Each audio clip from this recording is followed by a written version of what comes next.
ایک ایسی قوم تھی جس پر اللہ کی بے پناہ رحمتیں برس رہی تھیں۔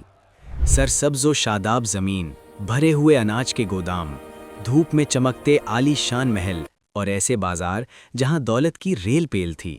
لیکن اس سب کے باوجود ان کے دل ویران تھے۔ وہ سمجھتے تھے کہ اگر اللہ ہم سے ناراض ہوتا تو ہمیں یہ سب کچھ کیوں عطا کرتا؟ اگر اللہ ہم سے ناراض ہوتا تو ہمیں یہ سب کچھ کیوں عطا کرتا؟ اللہ نے ان کی ہدایت کے لیے ایک نبی کو بھیجا، نہ شاہی لباس، نہ فوج، صرف سچائی کا پیغام۔ انہوں نے کہا، یہ بت تمہارے کسی کام کے نہیں، نہ نفع دے سکتے ہیں نہ نقصان، صرف ایک اللہ کی عبادت کرو۔ مگر قوم نے انکار کیا، اور جب حد سے بڑھ گئی تو پھر قدرت نے اپنا فیصلہ سنا دیا۔ اور یہاں سے قرآن کا ایک نہایت حیران کن اور امید سے بھرپور واقعہ شروع ہوتا ہے، نینوا کا واقعہ۔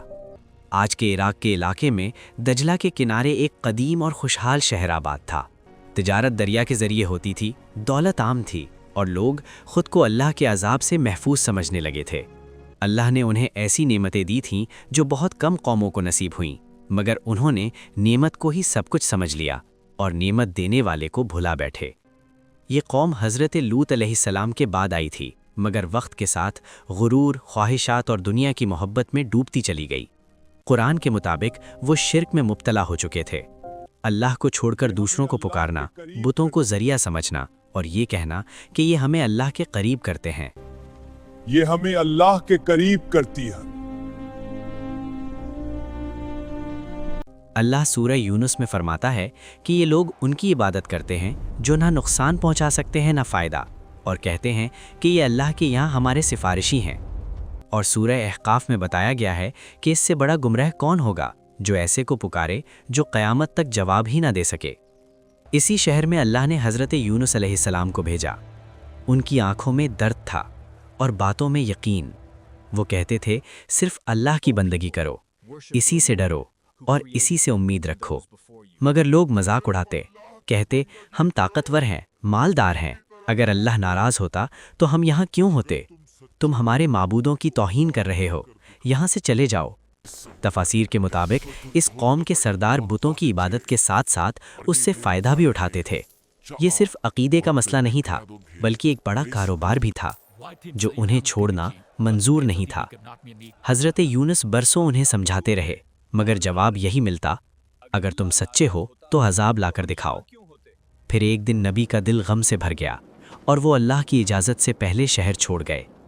یہ کوئی بڑا گناہ نہیں تھا، بلکہ ایک جلدی تھی جو اللہ کے نبی سے بھی ہو سکتی ہے۔ وہ ایک کشتی میں سوار ہوئے۔ شروع میں سب کچھ پرسکون تھا، مگر اچانک طوفان آ گیا۔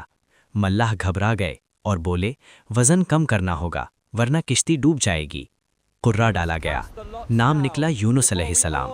دوبارہ ڈالا، پھر بھی یونس علیہ السلام، تیسری بار بھی وہی نام۔ حضرت یونس علیہ السلام نے کہا، یہی اللہ کا حکم ہے، اور خود کو سمندر کے حوالے کر دیا۔ اسی لمحے ایک بڑی مچھلی نے انہیں نگل لیا، زندہ حالت میں، گہرے اندھیروں میں۔ وہاں ہر طرف خاموشی اور تنہائی تھی۔ تب انہیں اپنی جلدی کا احساس ہوا اور انہوں نے دل سے پکارا، لا الہ الا انت سبحانک انی کنت من الظالمین۔ تفاسیر کے مطابق وہ کچھ دن مچھلی کے پیٹ میں رہے، پھر اللہ نے حکم دیا کہ میرے بندے کو ساحل پر چھوڑ دو۔ مچھلی نے انہیں کنارے پر رکھ دیا۔ جسم کمزور تھا مگر جان باقی تھی۔ اللہ نے ایک بیلدار درخت اگایا، سایہ دیا، غذا دی اور شفا عطا کی۔ ادھر نینوا میں عذاب کے آثار ظاہر ہو گئے۔ آسمان تاریک ہو گیا، ہوائیں تیز ہو گئیں اور لوگ سمجھ گئے کہ اب وقت آ چکا ہے۔ سب شہر میں جمع ہو گئے، مرد، عورتیں، بچے، سب رونے لگے اور اللہ سے معافی مانگنے لگے۔ یا اللہ، ہم نے ظلم کیا، ہمیں بخش دے، ہم تیری ہی طرف پلٹتے ہیں۔ تفاسیر میں آتا ہے کہ سب نے سچی توبہ کی اور اللہ نے ان پر رحم فرمایا۔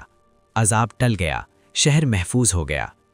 کچھ عرصے بعد حضرت یونس علیہ السلام واپس آئے تو وہی قوم ایمان لا چکی تھی، جو پہلے ہنستی تھی اب جھک چکی تھی۔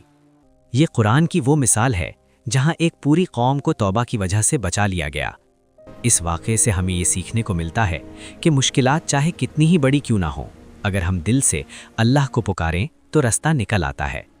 اندھیرا مسئلہ نہیں، اصل بات یہ ہے کہ اندھیرے میں ہم کس کو پکارتے ہیں۔ اگر آپ بھی کسی مشکل میں ہیں تو حضرت یونس علیہ السلام کی دعا ضرور پڑھیں، لا الہ الا انت سبحانک انی کنت من الظالمین۔